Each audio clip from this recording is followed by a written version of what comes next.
Sir sorry, કદાચ ખોટું લાગે તો, કેમ કે આ સ્કૂલમાં મેં 13 વર્ષ કાઢ્યા.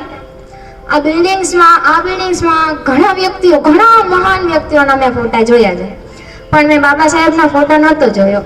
એટલે મેં કીધું કે હવે આ જ ફોટો હું સ્કૂલને ગિફ્ટ કરું, કેમ કે જેના લીધે આપણને અધિકાર મળ્યો છે એના જ ફોટો મને જોવા ન મળે.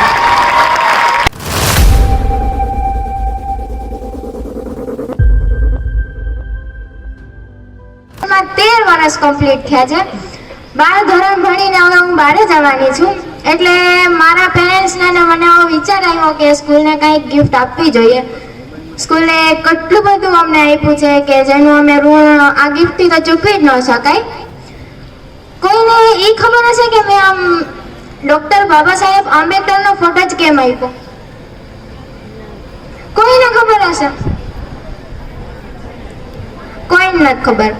આજે આપણા જે પ્રિન્સિપાલ છે મેઘલબેન, આપણા બધા ટીચર્સ, આપણે આજે ભણી છીએ એ કેના લીધે ભણી છીએ કોઈને ખબર છે?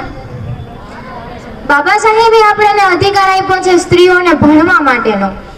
જો કદાચ એ આપણને અધિકાર ન અપાયો હોત તો આજે આપણે અહીંયા ભણતા ન હોત. આપણે જે આજે એરપ્લેનમાં બધા તમે જોવ છો પાયલોટ, ગર્લ્સ, અત્યારે એવો એક ક્ષેત્ર નથી કે જ્યાં ગર્લ્સ નથી. તો બાબા સાહેબે આપણને અધિકાર અપાયો છે ત્યારે આપણે અહીંયા પહોંચ્યા છે ને, તો આપણે એને કેમ ભૂલી શકીએ? અને આપણું ભારતનું બંધારણના ઘડવૈયા જેને કહેવામાં આવે છે એ છે doctor Baba Saheb Ambedkar. Sir sorry, કદાચ ખોટું લાગે તો, કેમ કે આ સ્કૂલમાં મેં 13 વર્ષ કાઢ્યા.